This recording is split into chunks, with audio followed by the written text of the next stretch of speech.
सकाळी सकाळी माझी अवस्था बघा आणि माझ्या किचनची ही अवस्था बघा. हाय नमस्कार, मी स्नेहा कुक फॅमिलीमध्ये पुन्हा एकदा तुम्हा सर्वांचं खूप सारं स्वागत करते. कशा आहात तुम्ही सर्वजण? आशा करते तुम्ही सर्वजण मस्त मजेत आणि भरपूर आनंदात असाल. बघितली तुम्ही ही किचनची अवस्था, अशी घाई गडबड झाली ना सकाळी सकाळी. आता काल सायंकाळी माझं म्हणजे आज सकाळी काय मील प्रिप करायचं त्याची सर्व प्लॅनिंग झालेली होती. पण मुलं म्हणजे आपण त्यांच्या तब्येतीची काळजी घेण्यासाठी, त्यांच्या हेल्थसाठी, त्यांना चांगलं पोषण मिळावं म्हणून दिवस रात्र विचार करत राहतो की काहीतरी म्हणजे यांना काय पौष्टिक देता येईल, काय वेगळं देता येईल, म्हणजे आवडीने खातीलही आणि त्यातनं त्यांना भरपूर पोषणही मिळेल. पण त्यांना त्याचं काहीही नसतं. त्यांना पाहिजे असतं फक्त जे त्यांच्या जिभेला छान छान लागेल ते. सो संध्याकाळी दोघांची तशी काही फरमाईश नव्हती की उद्या सकाळी हे बनव ते बनव. पण सकाळी उठल्या उठल्या माहीत नाही पिऊच्या मनात काय आलं, मम्मा आज मला सँडविचच पाहिजे. बरं झालं फ्रीजमध्ये ब्रेड होती आणि सकाळी मग मला इतकी काही गडबड झाली. आलू ठेवू देत, इकडे दूध ठेवलं, इकडे कणिक भिजव, कारण फक्त आता त्याला सँडविच पाहिजे होतं. टिफिनवर मी सँडविच दिलं पण घरून त्यांना एक पोळी खाऊन जायची सवय आहे. सो त्यामुळे माझी खरंच प्रचंड धावपळ झाली. संध्याकाळी जर आधीच ठरलेलं असतं त्यानुसार आपली प्रिपरेशन असते. जरी प्रिपरेशन नसली ना तरी एक आपला माइंडसेट असतो, आपल्याला माहीत असतं हां असं असं करायचं असतं, आपली त्यानुसार प्लॅनिंग असते. पण वेळेवर असं प्लॅन चेंज झाला की किती घोळ होतो ना. आणि मुलं म्हणजे महिन्यातून एकदा तर त्यांना असं असतं की आज आम्हाला भाजीपोळी न्यायचीच नाही. आता शाळा कमी वेळेसाठी आहे म्हणून म्हटलं ठीक आहे बाबा. आणि त्यांनाही मला ना चांगली अद्दल घडवायचीच आहे आज फक्त मी त्यांना सँडविच दिलं आणि तिकडनं आल्यावर त्यांना अशी जोरदार भूक लागणार आहे ना. आणि तेव्हा त्यांनी कंप्लेंट केली की मग सांगते मी त्यांना इतकी रिक्वेस्ट केली की ठीक आहे तुम्ही एक एक पोळी न्या आणि सँडविच पण न्या. पण दोघांचं असं होतं नाही, आम्हाला फक्त आणि फक्त सँडविच पाहिजे. बघू आता आल्यावर सांगते मी त्यांना. कितीही समजावून सांगा, काही करा, कधीतरी त्यांच्या मनाचं ते करतात. आणि चांगलं आहे माहिती का. ठीक आहे आज मी दिलं त्यांना सँडविच, त्यांनाही जरा अद्दल घडली पाहिजे नाही का. चला आता मला प्रचंड भूक लागली. पसारा बघताय ना तुम्ही बघा, हा एवढा सर्व पसारा फक्त एवढाच नव्हता. म्हणजे टिफिन बांधल्यानंतर बऱ्याचशा गोष्टी मी झाकझूक केल्या, बेसिंगमध्ये टाकल्यात आणि बरंच याहीपेक्षा जास्त पसारा होता. सो हा आवडते आणि सोबत मलाही आता प्रचंड भूक लागलेली आहे. सो माझ्यासाठीही आधी सँडविच बनवते आणि माझ्यासाठी अगदी सिंपल बनवणार आहे मी, कारण खूप त्रासली बाबा. इतक्या फरमाईश ना दोघांच्या, हे टाकतात ते टाकतात, हे नको टाकू ते नको टाकू, डोकं पागल केलं माझं. म्हणून आता पटपट फक्त ब्रेडला भाजी लावते आणि ब्रेड भाजून घेते.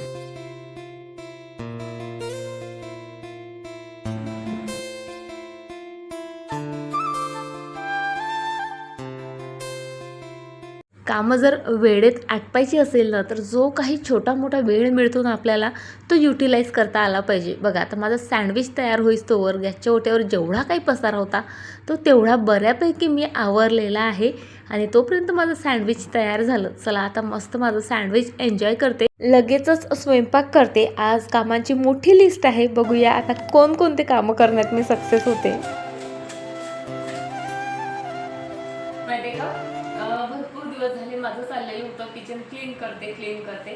काउंटर टॉप कसा नेहमी क्लीन होत राहतो. त्यानंतर जी भांड्यांची मांडणी आहे, भांड्यांची रॅक आहे, ती पण नेहमी क्लीन होत असते. पण या डब्यांना बऱ्याचदा हात लागतो, ओले हात लागतात, कधी बेसनाचे कधी कसे. तरी मी तेव्हा क्लीन करत असते. पण आता इतकी धूळ येते, नंतर दाखवते मी तुम्हाला किती धूळ येते. तर आज मग मी स्वतःला एक टार्गेट दिलं होतं, 11 वाजेपर्यंत माझी जास्तीत जास्त क्लिनिंग ही झाली पाहिजे. आणि आत्तापर्यंत मी काय काय क्लिनिंग केली ते तुम्हाला दाखवते.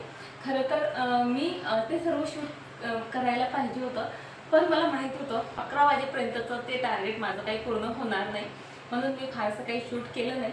आत्ता हे शेवटचं काम चाललं आहे माझं.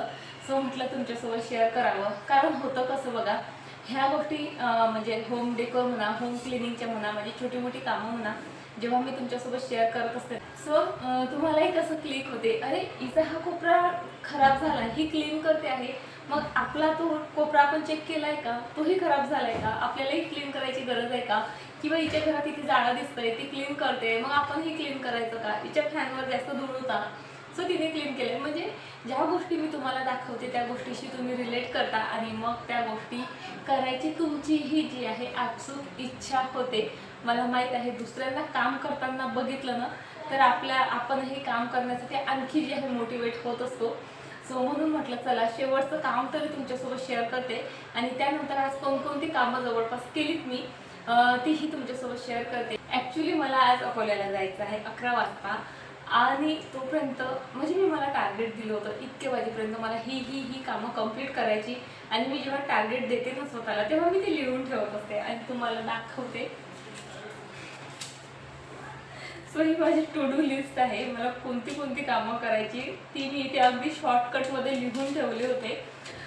माहिती आहे का, जेव्हा आपण एखादी गोष्ट लिहून ठेवतो ना ती आपल्याला ना आठवण राहते आणि सोबतच म्हणजे जेव्हा आपण टिक करतो ना, अच्छा हे झालं, अरे हे राहिलं, तेव्हा आपसुकच आपल्याला ना उत्साह येतो किंवा आपण मोटिवेट होतो, अरे हेही आपल्याला करायचंच आहे. जेव्हा लिहून ठेवतो ना तेव्हा ते पूर्ण करण्याकडे आपला कल असतो. म्हणून आज मला 11 वाजेपर्यंत जी कामं करायची होती ती मी यामध्ये लिहून ठेवली. कारण माहिती आहे मला 11 वाजेपर्यंत जे होईल माझ्याच्याने तेच होणार आहे. त्यानंतर मार्केटमध्ये जाणार आहे दिवस, तिकडनं आल्यावर इतकं उन्हात फिरल्यानंतर तर काही कॅपॅसिटी राहतच नाही. सो आता हे पुसून घेते आणि नंतर कोणकोणती कामं केलीत मी आज ते तुमच्यासोबत शेअर करते. माहिती आहे का, प्रत्येक वेळेस भरपूर वेळ देण्याची किंवा डीपच क्लीन करत बसायची काहीही गरज नसते. फक्त आपण असं वरचेवर जरी क्लीन करत राहिलं ना आपलं घर नेहमीसाठी क्लीन दिसतं. आता आपण जेव्हा डीप क्लीन करायला घेतो पूर्ण दिवस त्यात घालवतो. म्हणजे आमच्या बाबतीत तरी तसं होतं. मी आज जरी ठरवलं ना हे सर्व मला क्लीन करायचं आहे, मी डबे काढले, घसले, वाढवले, पुन्हा भरलेत, यामध्ये माझा पूर्ण दिवस जाईल मला माहीत आहे. पण तरी दुसऱ्या दिवशी किंवा जास्तीत जास्त तिसऱ्या दिवशी जो आहे धुळीचा पूर्ण थर माझ्या डब्यांवर साचलेला दिसेल. त्यामुळे मला माहीत आहे इतकी मेहनत करून काहीही फायदा होणार नाही. म्हणून मी जे आहे उन्हाळाभर तरी असं वरचेवर जे आहे डबे पुसत राहते.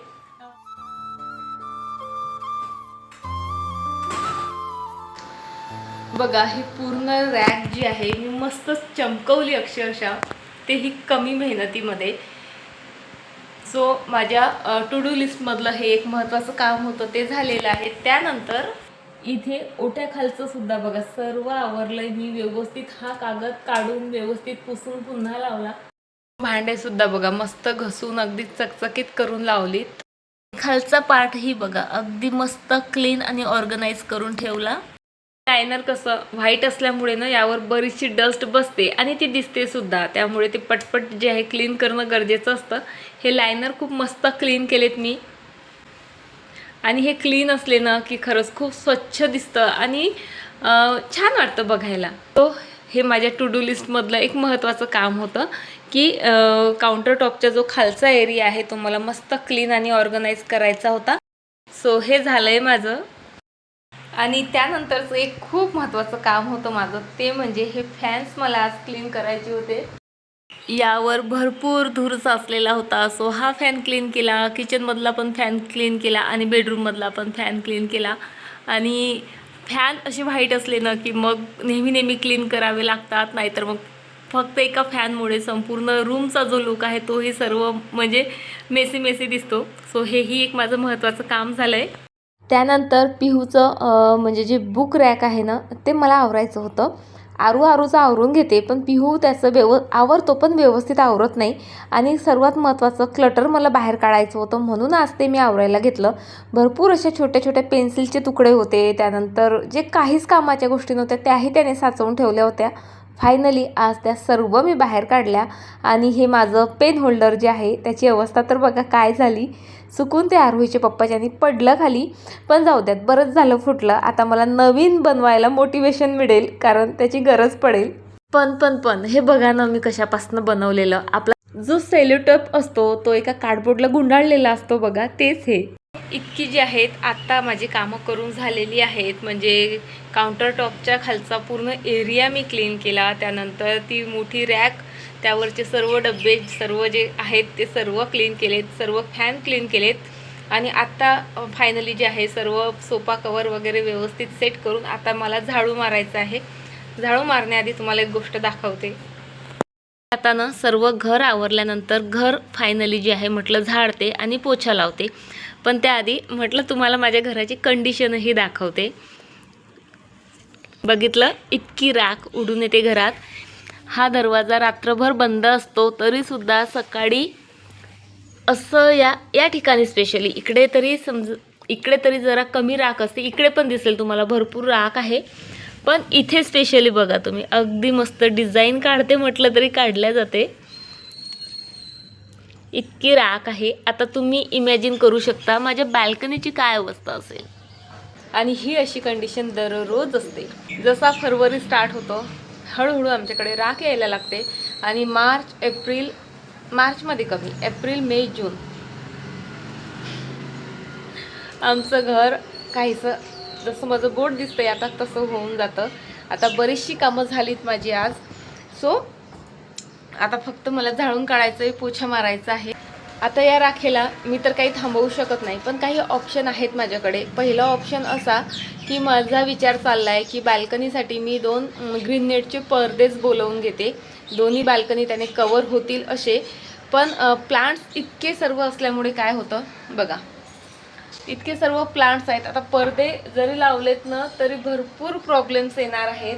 मध्येच हा एक इथे मी जो आहे काय त्याला काय म्हणतात बांबू पण लावलेला आहे. त्यानंतर इतके सर्व वर प्लांट्स खाली प्लांट्स, माहीत नाही मी पडदे म्हणजे आणले तरी मी लावेल कसे. या बाल्कनीमध्ये तरी पडदे लावणं जरा कठीण आहे, पण त्या बाल्कनीमध्ये मी इझिली लावू शकेल. सो म्हणजे तेवढा तरी माझा जो आहे त्रास कमी करायचा मी नक्कीच प्रयत्न करेल. या बाल्कनीसाठी मला आणखी विचार करायची गरज आहे. तुम्हाला काही आयडियाज असतील म्हणजे कसा पडदा लावू याला किंवा ग्रीन नेट कशा प्रकारे लावू, तर प्लीज मला कमेंट करून सांगा. खरंच खूप त्रासली मी माझ्या या एका बोटावरून, म्हणजे तुम्हाला कल्पना येऊ शकते. पण एक ऑप्शन आणखी आहे माझ्याकडे, म्हणजे बाल्कनीतली राख नाही थांबवू शकली तरी ती घरात येणार नाही, त्यासाठी मी एक पार्सल बोलवलं आहे. ते कालच आलं, आता ते नंतर दाखवते.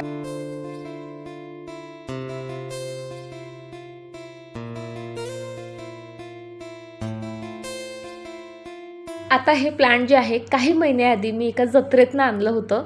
आर्टिफिशियल प्लांट आहे ते, पण माहिती आहे का तुम्ही खालचा पार्ट बघा त्याचा, त्याला ना एखादं प्लांटर वगैरे छोटंसं त्यांनी द्यायला पाहिजे होतं. जे आता कशातही उभं जे करायचं आहे ते एक चॅलेंजेस आहे. त्यासाठी मग मी काय करते आहे बघा, माझ्याकडे थोडी रेती आणि सिमेंट होतं, पाणी टाकून त्याचं मस्त मिश्रण बनवलं आणि एक छोटंसं जे आपलं इथं ना फूड कंटेनर, आता त्यामध्ये हा सर्व जो मसाला तयार झाला आहे तो टाकते आहे मी आणि त्यामध्ये हे झाड आता मी उभं करणार आहे. म्हणजे मग मला वाटेल त्या प्लांटरमध्ये किंवा वाटेल त्या कोपऱ्यात मी ते ना छान सजवू शकेल. असे प्लांट ना ऑनलाईन बऱ्यापैकी मिळतात, पण ते जरा महाग असतात. जत्रेमध्ये घ्यायचं कारण हेच का माझे तिथे पैसे वाचलेत, भरपूर पैसे वाचलेत. हां, काम जरा वाढलं माझं, पण आता पैसे वाचत असतील तर थोडी मेहनत करायला काय हरकत आहे, नाही का. प्लीज अवताराकडे लक्ष देऊ नका. आज एका पाठोपाठ एक जे आहेत कंटिन्युअसली कामं चाललेली, म्हणून असा अवतार झालेला. बरं, मी तुम्हाला थोड्या वेळा आधी सांगितलं होतं मी काहीतरी पार्सल मागवलं. सो हे आहेत डोअर स्टॉपर आणि हा सेट ऑफ 2 आहे आणि याची प्राईज आहे फक्त आणि फक्त 80 रुपीज. म्हणजे 40ला हे एक पडलेलं आहे मला. तुम्ही set of 3, set of 4, set of 5 असे जर मागितले तर तुम्हाला याहीपेक्षा स्वस्तात मिळतील. पण मला 2 याचीच गरज होती, कारण बेडरूमचा जो दरवाजा आहे त्याखाली बसतच नाही, कारण तिथे स्पेस खूप जास्त कमी आहे. कमी आहे म्हटल्यापेक्षा तिथे काय आहे, जो उंबरठा आहे ना तो जरा वर आहे आणि त्यामुळे हे तिथे बसत नाही. त्यामुळे मी फक्त 2चा सेट मागवला आणि म्हणजे स्वस्तात पडते म्हणून आपण बऱ्याचदा काय करतो 3चा, 4चा, 5चा सेट असा मागवतो खरा, पण काय होतं मग काय फायदा नाही, घरात पडून पडून राहतात. इवन कधी कधी तर आपण विसरतो ही ती गोष्ट आपल्याकडे आहे म्हणून म्हटलं थोडे पैसे वाचवायला जाऊन घरात गर्दी करून काहीही फायदा नाही. क्वालिटी ओके आहे, ठीक आहे, बहुतेक अशीच क्वालिटी असते, कारण मी 1-2 माझ्या मैत्रिणींकडे बघितलं होतं. समथिंग अशीच क्वालिटी असते, यापेक्षा थोडीफार बेटर असू शकते, मग किंमतही जरा महाग असते. सो मला काय आता फक्त उन्हाळ्यापुरतं जे आहे पाहिजे आहे.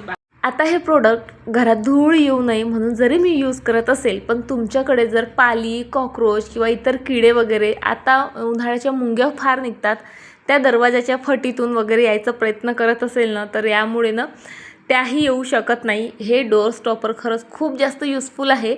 मी लिंक देते, प्रोडक्ट टॅग करते. मला हवं असेल तर नक्की चेकआउट करा. त्यानंतर आरोहीचे पप्पा आले, मस्त अशी तयार झाले, अशी अकोल्याला गेले आणि अशी रिटर्न आले. तिकडे मी काही एका मिनिटाचंही शूट केलेलं नाही. तो ही पर्स खरं तर घेतली, पण आता मला ती आवडली नाही. कारण म्हणजे खूपच मोठी दिसते, असं पोतच्या पोतच वाटतंय मला. घेताना मी विचार केलेला की माहित नाही काय विचार केलेला. आरोहीचे पप्पा बोलले घे, छान कलर आहे, छान क्वालिटी आहे. मी घेऊन घेतली आणि आता मला ही ना इतुशी पण नाही आवडली. साईज खरंच खूप मोठा आहे आणि आरोहीला तो कलरही आवडलेला नाही. आणि म्हणजे कसं छोटं बाळ असेल आपल्याकडे, सो मग त्याच्या बऱ्याचशा गोष्टी असतात, तर त्यासाठी ठीक आहे एवढी पर्स. पण आता मला तरी एवढ्या मोठ्या पर्सची गरज नाही आणि त्यामुळे मी आता विचार करते आहे काय करू, रिटर्न करू का ठेवू. हा कलर मी कधीच यूज केलेला नाही, त्यामुळे मला आवडली. आणि डिझाईन सिंपल जरी असली ना, म्हणजे मला पर्स अशा सिंपल डिझाईनच्याच आवडतात खरं तर. पण ही पोत आहे, सो बघते आता. पण तुम्ही मला कमेंट करून नक्की सांगा की ही पर्स मी ठेवू का नको. कारण तिथेच मी बघितल्या मला असं वाटत होतं मोठी आहे साईजला. मी त्यांना बोलले सुद्धा, आरोहीच्या पप्पांनाही बोलले, हो भरपूर मोठी दिसते आहे. सो ते बोलले अगं घेऊन घे, काही जास्त मोठी नाही. तुझी बॉटल, स्कार्फ, आता उन्हाळ्याचं बघा, स्कार्फ असतं, आपलं ॲप्रन असतं, मुलांच्या कॅप असतात, बॉटल असतं, बऱ्याचशा गोष्टी असतात. सो उन्हाळ्यापुरती तरी ठीक आहे, पण नंतर त्यामुळे आय डोंट थिंक की मी हिला ठेवेल. बघते आता 1-2 दिवसात जर झालं मार्केटमध्ये जाणं तर मग ही चेंज होईल, नाही तर मग चला. आताच आले, आता मस्त फ्रेश होते. मी फ्रेश व्हायच्या आधी झाडांना पाणी देते, मग आणखी सायंकाळ होईल, मग सायंकाळी पुन्हा पाणी देता येणार नाही. कितीही दमून आलं ना, आवडीचं काम केलं की अगदी रिफ्रेश वाटतं.